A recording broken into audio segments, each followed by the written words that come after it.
Hi, everyone. My name is Rebecca Flores with Generation Schools Network, and we are here today at Morgan Community College with George, and I'm going to allow him to introduce himself because his title is wonderful. George, go ahead. Okay, my name is George O'Clair, Electrical Mechanical Technology, and I teach robotics as well. So this is a program that I built about 6.5 years ago with 4 students, and now we have approximately 50 students and 20 graduate, 15 to 20 graduate every year. Every year. So this is one of my classrooms that I've taken over. It seems kind of crowded at different places that I'll show you. We are getting a new building, which is starting December 14th. It should take about a year and a month to build, but we will be in a new building soon. So you'll see students in my background. They'll be working their troubleshooting class, and they're working on putting together a challenge board. And this challenge board goes to escape room. That's what we'll be building. And some of the escape room challenge boards are like this one. And these two over here beyond the fan. Some of the escape room. So like this one. This one, somebody would have to figure out the configuration of where the numbers should be in order to open this up, to get this key out, configuration where the switches should be to light these up, open this up, and flip a switch. So, and this is another challenge board that will go in the escape room. You'll see the escape room later. I do teach programmable logic using the ladder diagram. We do print reading, schematic reading. As you see, the ladder diagram. I have companies coming in all the time. We teach electronics. Now, I teach several different classes. And I have several different levels of students in each class, so that just like the field, they learn from each other. And the reason I have several different classes is because in a rural area, you cannot fill one topic with 8 students. So you have to have several different in order to fill it up. This is a little tool of learning parallel and series wiring. So we go through what's the difference between parallel and series wiring.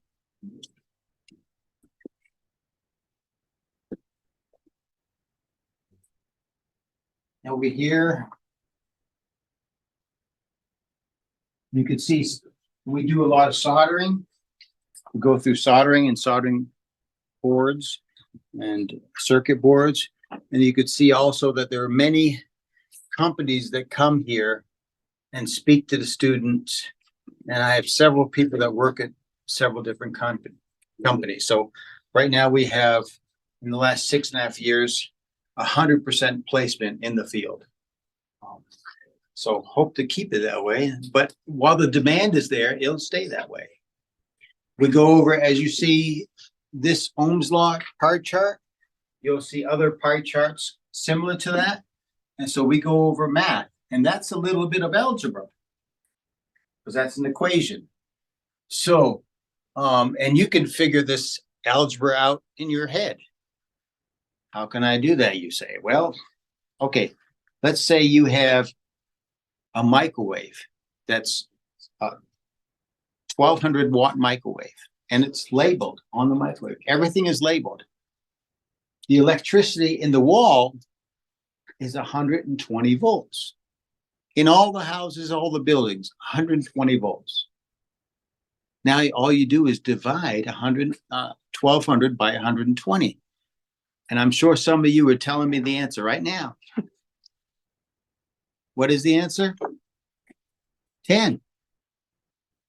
10 amps. That's how many amps it takes to run that microwave. Mm-hmm. So that you can do in your head by looking at a piece of equipment. As long as you get 2 characters of the formula, you'll find the answer. Two Okay. characters in the phone.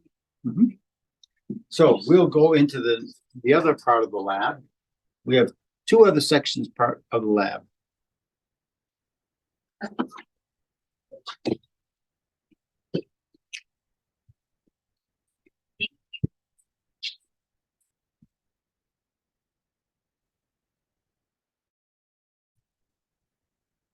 This is where we do the mechanical and a lot of electrical. So this is the mechanical table that's on.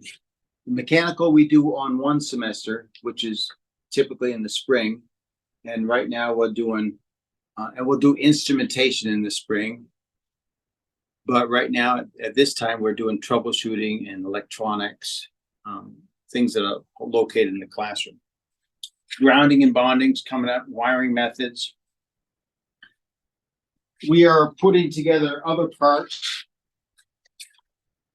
of board, like this is, I don't know if you've all seen this before, but this is called a knob and tube system. Knob and tube electrical system. Now, this knob and tube electrical system is 100 years old. That's when it was started.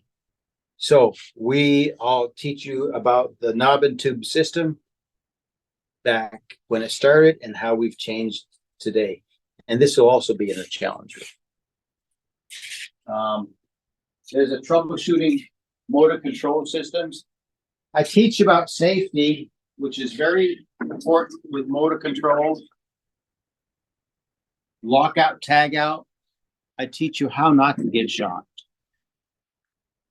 I have different types of equipment that you try on. This is arc flash suits along with safety harnesses. You get to try those on.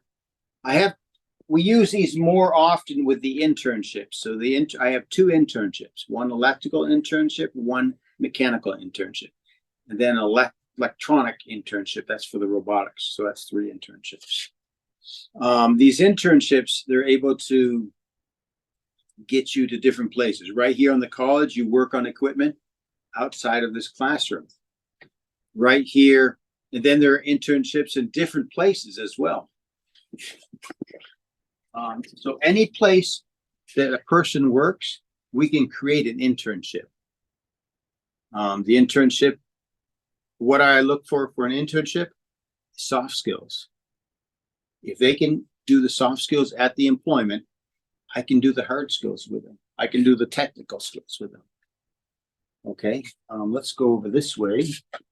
George, will you need some soft skills that you're talking about? Yeah, yes. So soft skills, coming in on time, showing up, communicating appropriately, listening to somebody while they're speaking, having respect for that person while they're speaking, speaking with words that respect somebody else, and that's not going to be harmful to somebody. Some of the other soft skills may be. When you talk about communication, what kind of communication are you looking for as an instructor or in your field? Because you're working with electricity and all of that, like what are you needing? Well, when you're working with a team, then you're always working and you're always communicating. What have we done? Sometimes you don't get the whole job done. So what do you want to do? You might leave a note, you might leave information or a recording, and it has to be clear and concise. Or you might transfer the information because you get to talk to the person. You have to be exact in what you're saying. What was left because you ran out of hours. So you're able to let people know your job, what you've done to your job. And in every field, you'll see this in lots of different workplaces, they have a job briefing and a debrief. So the job briefing begins at the beginning, where you're going to talk about what you're going to do today. Do we have the supplies? Who's assigned where? And then at the end, the debriefing is, what did we learn from the job? What were our mistakes? What can we do better tomorrow? How could we do better tomorrow? And those are some, and we want to prevent injuries. We want to make sure everybody goes home the same way they come. Okay? Okay. And maybe a little smarter. Yeah, that works too. We need that. So also with the soft skills, leadership, where does that come into play? Okay, so the leadership, when a person's in this class of the first year, they're learning from their peers, the peers that's been here a year already. So when you're here a year already in the program, you're teaching the other people that's just coming into the program. That's part of the job. And that's part of the class. That's the same way out in the field. If you're out in the field and a new recruit comes in, that's my Navy talk, new recruit. New employee comes in, and then it's up to you to tell them about the things that's going on at the job site, the safety, it's not your training part, but if you see something that can help that person out, you have to help that person. Okay. On that note, with electricity, I teach them not to take it personal, but you never rely on somebody else to say it's off. You always check it with a meter. You confirm it yourself because that's your life. You confirm it yourself. You always act like it's hot. You always check it with a meter. So I teach you how to use meters. And when you say act like it's hot, what does that mean? Hot means has electricity on. It's on. Yeah. Yeah. So thank you. Yes, you're welcome. Let's go take a look at this. This is one of the units that we learned from a corporation. It's an international corporation. And some of these corporations, they pay well. This corporation, you become an electrician there or start as an electrician there, $50 an hour. So some of them really pay well. So this is identifying different things. You have to identify these with a number that you'll get, a sheet that you'll get, and you'll have to identify each one. So you learn these and the ones on back as well. So this is full on front, it'll be full on back. So this one is a student-built instrumentation, which works where it moves liquid from one place to another, and it stops by the gauges.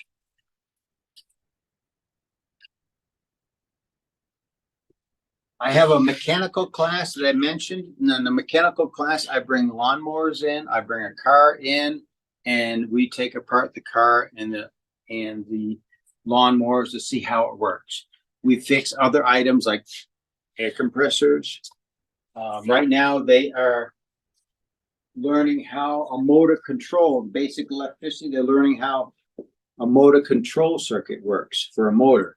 Now, they had to take this motor apart, open it up, identify all the parts of the motor, put it back together, and now they're wiring up a motor control circuit to wire up the motor. So they have to wire up motor control circuit. So they're learning about relays, ice cubes. Everything you see here, it's all been built by students under my direction. This is a 480 volt panel. We go from 480 volt 3-phase, 208 volts 3-phase, all the way down to 12 volts DC. What would this panel be put on or used for? A big motor like this. Oh. So that's another one that students are working on. They're working on that motor. Now, I teach them to work on the motors when they're not on. Okay. And they have to learn about the troubles that can happen to motors, like bad bearings. They have to hear it. It's not always that you have to see it, that you can hear the trouble in it. So they identify what's supposed to sound like and what it's not supposed to sound like. We bend conduit and mount items. So this is the one that I had them outside earlier, and we bent conduit from one structure to another structure, and there's about 40 feet of conduit, and they had to make 90s, offsets, saddles, that's all part of conduit bending. So we go through that as well. And you'll see some conduit bend up there when we go inside this structure. Are there any prerequisites to get into this program aside from a high school diploma? Desire. One of the corporations, they say to me, is you got to have a good attitude. And that's what they look for. So a lot of the corporations, they will ask me about the student. And I've told the students, the only thing I'll tell the student and tell the corporations when they ask me when you apply is I'll tell them the truth. So they have to show me the truth. The students have to show me the truth in the classroom. So it's up to the students whether they are successful in their career through this program. So far, we've had 100%. But I do not allow foul language in the classroom. I do not allow disrespect. Those are all, if you come to my program, you'll find out in the syllabus that those are items that you can be dismissed from the program. And why is that? Why do I do that? Foul language.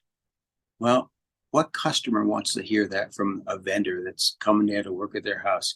Imagine you having children in your house and a customer works on a furnace or putting on a light switch and they hear that the parent doesn't want their children exposed to that. So there's a time and place for everything. On the workplace, it's not a time and place. So that's doing a big change. So this program also, we're licensed with DORA as well. So licensed electricians have to come every 3 years to renew their license. So they'll come here and they'll get renewal of license. Now, some of them come with foul language as well. That changes when they come here. So is it changing the industry? I have no idea, but I'm not having it in my classroom. So. And how can you, what is it like to start when you're in high school to be in this program? So you're doing concurrent enrollment. So you sign up with your counselor and you'll do concurrent enrollment junior year, senior year, and then you'll graduate with a mechanical certificate before you graduate high school. And then you go on to the electrical certificate. Now, by that time, you've had a mechanical internship, and now you're in the electrical certificate. And the combination of both electrical and mechanical certificate will get you the electrical mechanical degree.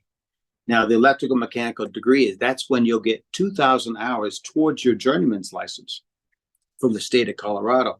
So all you have to do is work for another company, get some more hours, about 6,000, a total of 8,000. And once you get that 8,000 hours, you'll go take your test and you can make so much more money as a licensed electrician. What's the average? Oh, go ahead. I have my own business, and the other partner that teaches with me, he has his own business, and we make a pretty good making of money. So what's the average? Right here in Fort Morgan, they're starting some people at $29 to $30 an hour, coming right out of school here in a program. I've had some start at 36. I've had some start at 40. I've had some start at 50. It all depends on the company. Now consider when you choose a company, if you're choosing a local company, they're going to have what I call local pay.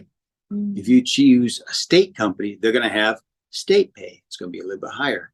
You choose a national company, you're going to have national pay. It's a little bit higher.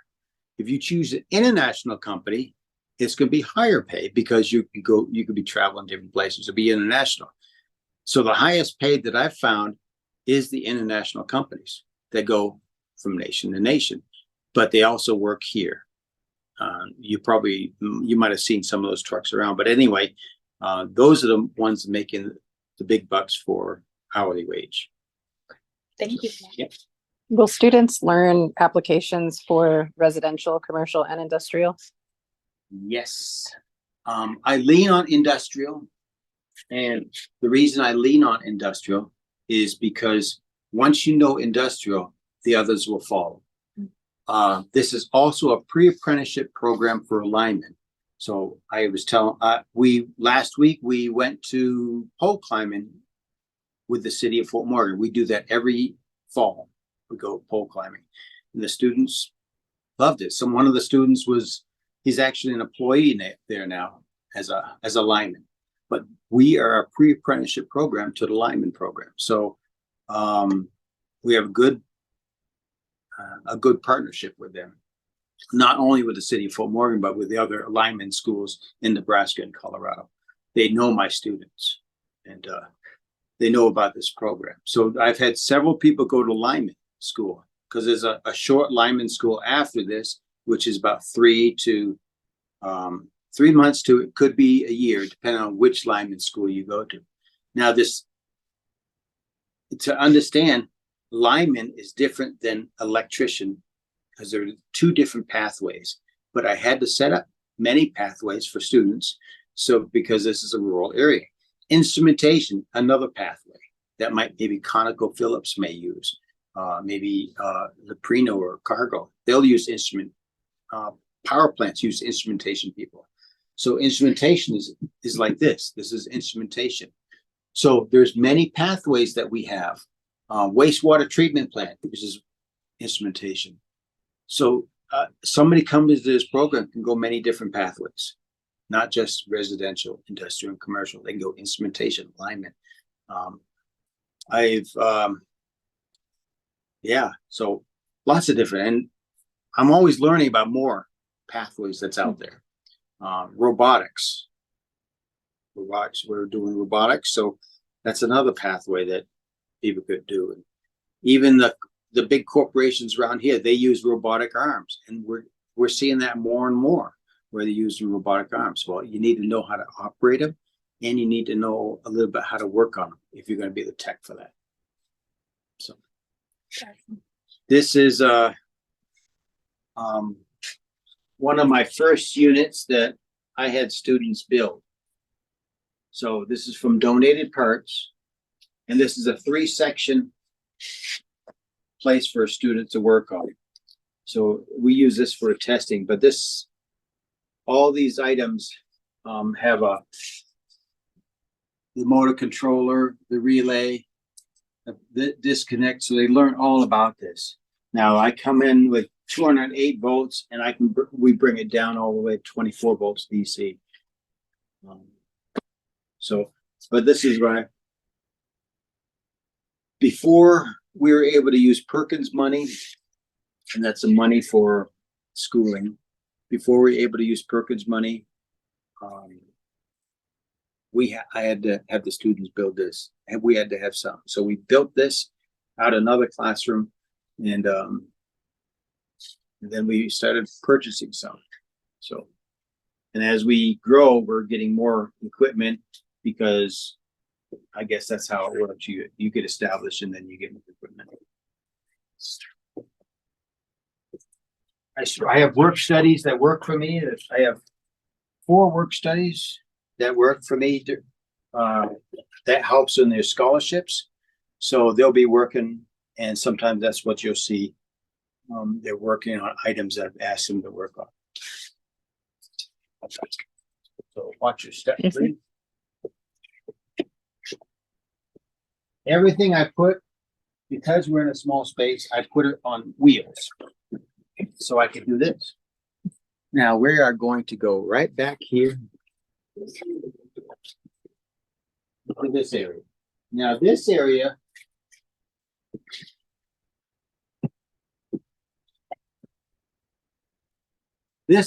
is where they do the residential and industrial wiring.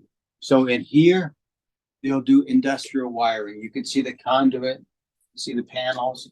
There'll be wiring in here. You'll notice some boards like this around. Those are challenge boards that we're working on. Another one. And all the challenge boards are, I just give the student an idea and they run with it. So it's up to each student that's involved in this program. You get out what you put in. It's entirely up to you. If you're not going to get something out, it's up to you. You have the resources. So some of the resources I have is I want the students to use each other as resources. Okay? I want the students to use each other, and at times I want them to use, you cannot do this in any other classroom or any other program. At times I want them to use, when I tell them they can use the internet. At the beginning of classes, what I do is we go over syllabus and everybody joins up as a team. They have little teams, so everybody works as a team. They work together. Everybody has to learn to work together. There's no individual work in the electrical field. So we're working together. They have to do PowerPoints and they have to present to the class what their PowerPoint. I give them the topic and they do a PowerPoint. They're presenting to the class, and then I'll touch on that presentation, what they missed. But this addresses so many different learning styles when I'm doing it this way. And then during testing time, they're going to have plenty of time to test. What I want them to do is learn to work together. So during testing time, whether it's a final or midterm, they have to work together. They have to talk to each other and find out what the answers are, and they come up with the correct answers. So again, I'm addressing learning styles. They're learning from each other. I'm not teaching people to test. I'm teaching people to work together. This is not to be I'm not teaching people to be a college student. I'm teaching them to work in the corporation, work in the field, work out there with somebody else. Because you can test well, but if you can't, you have to move. It's up there. So you can test well, but if you can't work well, that's your money. So that's how I do it in my program. That's how I set it up, because I took the field, the way the field works, and I brought it to this classroom. Okay, so that's a big difference in a lot of programs.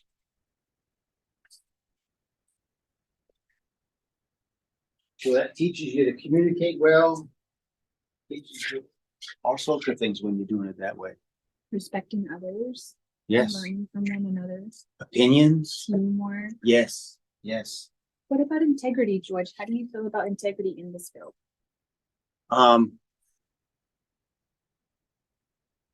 Integrity is such a broad word.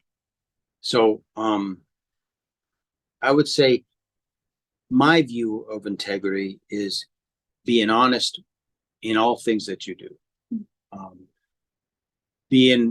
Because you want to be honest in what you're doing, because it's going to catch up to you. So if I'm doing an electrical project and I'm shortcutting it, it's going to catch up to me. Electricity doesn't matter. They don't care about integrity. Electricity is going to catch it. He's going to catch the faults. So, and you have customers, if they don't like your work, you may finish it there, but you won't be called back there. If they don't like how you've had your attitude, they're not going to call you back. So it's very important to be custom oriented, no matter where you are. The large business, the college, the residential, you have to keep having that vision of what are you there for? Okay, I'm here to prepare the next generation to go into the electrical field and instrumentation. That's what I'm here. A student somebody working at Cargo, what are they there for? They're there not just to cut meat or fix a machine. The ultimate is to provide a service to the people buying the product. So no matter where you are, you have to represent what you're doing. Even if you're out of the classroom or out of workplace, you have to represent well, because you don't want to have a bad rap just because what you did. So somebody going out and partying up and being a bad party, and they find out, oh, that person works over there. There, it starts right there. So what we do, no matter where we are or what we're doing, follows us. So I don't know if I answered that question. No, that's great. And, I appreciate what you're saying. Also, just a segue to put, if you have not already, just put the name of the school that you're representing how many students and your name, if you're the teacher or presenter or instructor for today. We would love to know that information. And then George, can you tell me a story of what made you want to get into this field? I can. Can we walk over to the next Yes. lab Mhm. or the next two places? So I will show you the beginning of the escape room. And I expect the escape room to have 20 boards to go through. And 10 spare to change out.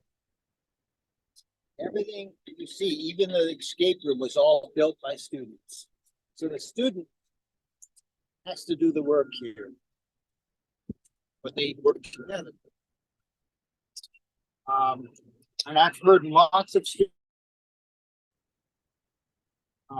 later on and explain how this program has changed their life. So just gonna go in here real quick and we'll come right back now. So this is right back there. It's the escape room right back there that we're working on. It'll be paneled with a sticker of MCC escape room, challenge room. There'll be places to have so many, okay? And then we're gonna go over to this popular hall. And to address that question, how I got into the program or how I got into the electrical field, I actually took a test, a Navy test, the ASVAB test. Is that what they call them now? Still call them that, the ASVAB test. And I scored for six different fields. And I thought, wow, I think I can go for better than that. So I took it again. I scored for 3.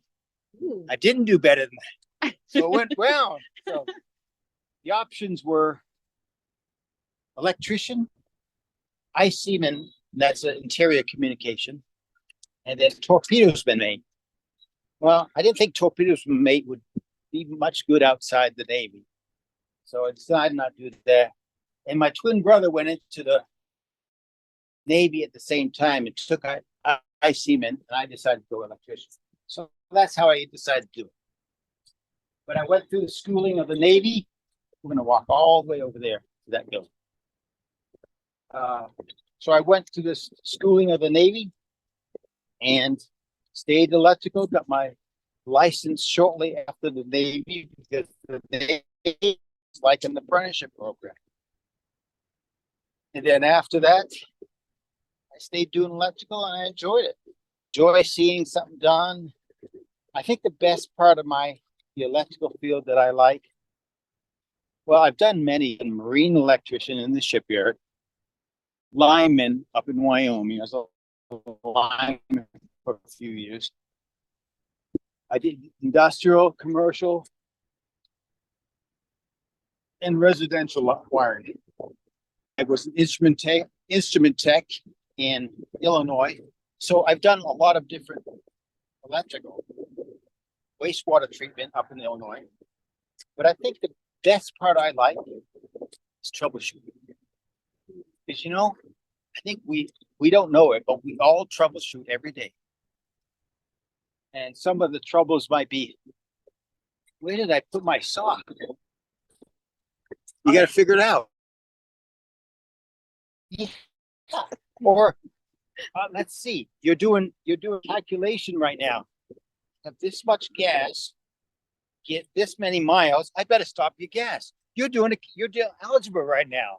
You're doing a little calculation. So we're always figuring stuff. But then I take it on to a little bit further and do it with electrical.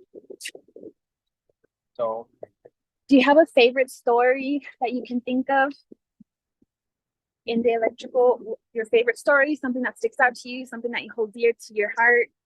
well, okay. So a couple things I do demand safety. I'm not just talking about the classroom. I've seen a lot of people get hurt, whether it's falling off a pole line, getting shocked by 13,000 volts, or getting shocked by losing arms or hands. It doesn't have to happen. I teach you how to be safe. I teach you how not to get shot. And I teach you, I've had DFA come over, and that's Dairy Farmers America. I taught their whole electrical program how to open a disconnect without getting hurt. And they said it helps so much. So it's, I think my favorite part,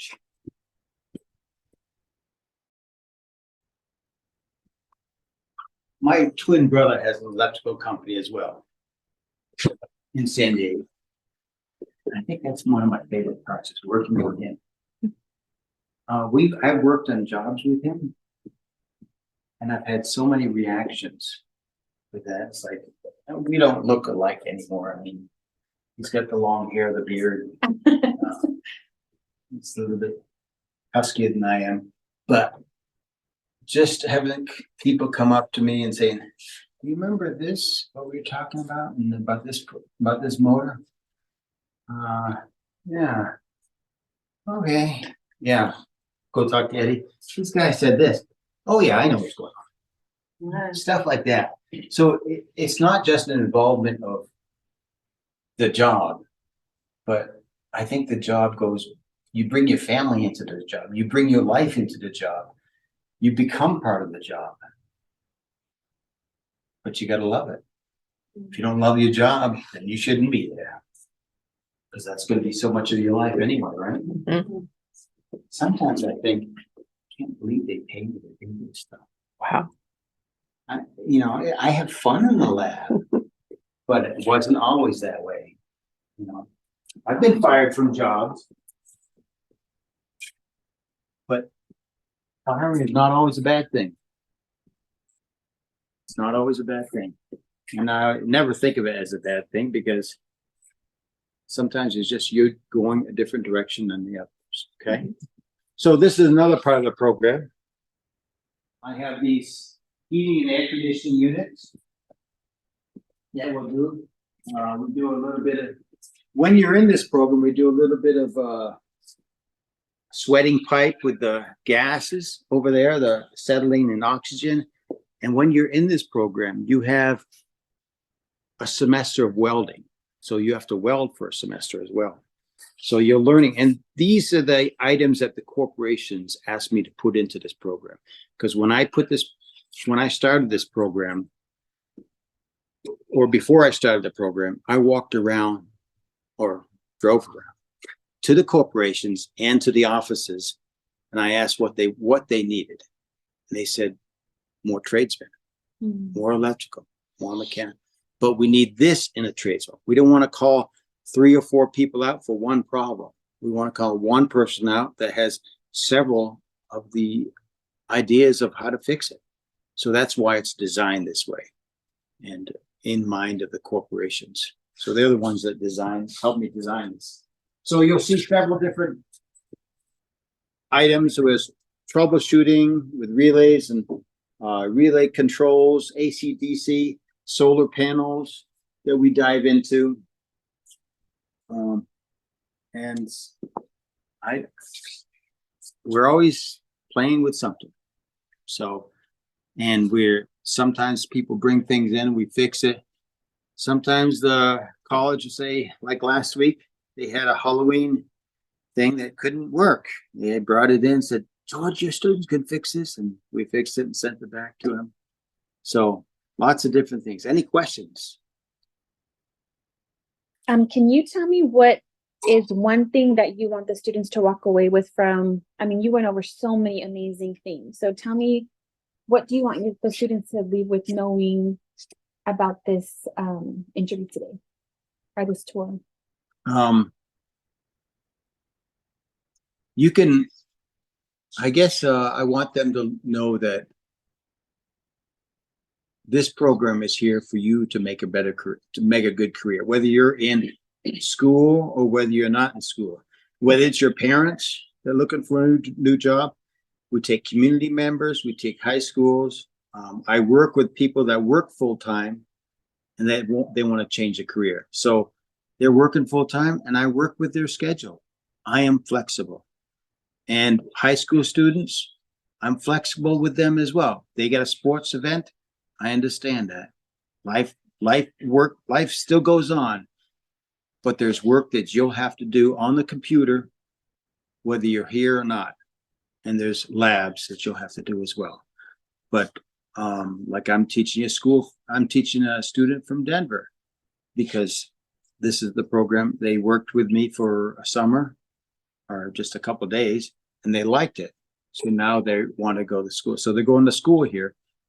They come here once a month for lab and they do the lab and other work online with Zoom classes that don't Zoom into me on class times. So we're flexible. We're here. We're here for you to choose a career, whether it's this career or not. Find your passion. So how does it work with, once you finish the 2-year program here, then you get placed or you find a job in the field working and you're an apprentice, correct? Yeah. So you come out of this school as a second-year apprentice. Okay. Okay. If you go directly to an electrical outfit, you're going there as a helper. And the helper has to be there for 250 hours before they become an apprentice. But you're coming out of this school as a second-year apprentice. And then you get paid at an established electrical outfit that you're going to work for. And you want to find a licensed electrician that wants you to go advance your career into journeyman and beyond. So when you go there, then you're able to advance your career. And I think I lost my train of thought. It happens with me. So No, that's great. So advancing your career 2 years, then you can go apprenticeship 250 hours. Yep. And then from there, that's when you can become a journeyman. Is that correct? No. Oh. Then you have 6,000 more hours to go with a licensed electrician. Okay. And then you can take the test. Now, people that go directly to the corporation, like I had said, they had to get that helper and then they go the apprentice.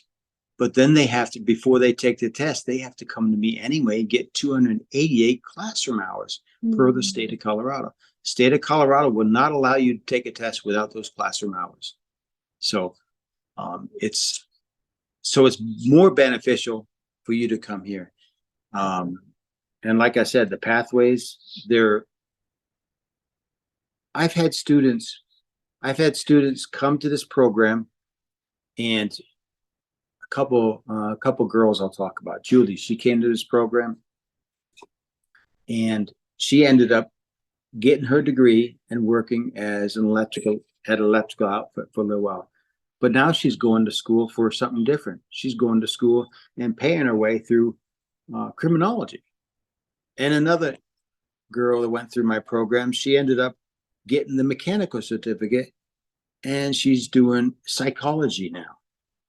But she came back and told me just being in the mechanical certificate and learning to work with my hands helped me so much to understand the college atmosphere and what I was learning in college. So I have people now that are in engineering school. They said the same thing. I have another person going into project management. Same thing. They're going into project management, but they learned about the electrical and mechanical, a little bit of welding, now going into project management. So it doesn't stop here. There's so much advancement in your field, whether it's going to advancing your college degree like project management or changing it, but you have another trade. I've known policemen that had 2 trades, one electrical, one policeman. I know a doctor that has 2 trades. He's a doctor, he's an electrician. It doesn't hurt to have 2 trades. I have 2 trades. If one fails, you have the other one. If something fails in my house, guess who fixes it? I fix it because I can. And if something fails in my parents' house, guess who fixes it? I fix it because they know that I can. So I bet in my mind, I'm feeling like learning a trade, learning to work with your hands and understanding the whole basis for electricity and how it works probably really gives a student a different level of self-confidence. Yes, yes. I've seen so much change from a student coming into the program and a student coming out. I'll tell you one instance that students had left in the student center, and they decide while they're in the student center, they decided to just leave a mess. Well, I was emailed about it. Your students left a mess in the student center. Well, the first thing I did is I asked the students to go pick up that mess and apologize. So they did that. Second thing I did, I got the company truck and put them all in the company truck and took them around the campus and picked everything up, all the trash. And the student that works at Interstates Electric now, he said that day changed his life. So yeah, it changes people's lives. Love it. Yeah, thank you so much, George. We want to thank Morgan Community College for allowing us to be here with a wonderful umbrella of instructor and runner of multiple things. To George, thank you so much for what you do. We really, really appreciate it. I would get shocked doing all these things, except for if I got taught by him. He's gonna instruct me on how not to get shocked. But we are encouraging you to just be open-minded and knowing that one of these trades can benefit you in so many different ways, as George was talking about. So with that, we appreciate your time. Thank you so much. And we hope to hear your feedback. Thank you. Okay, thank you. Bye.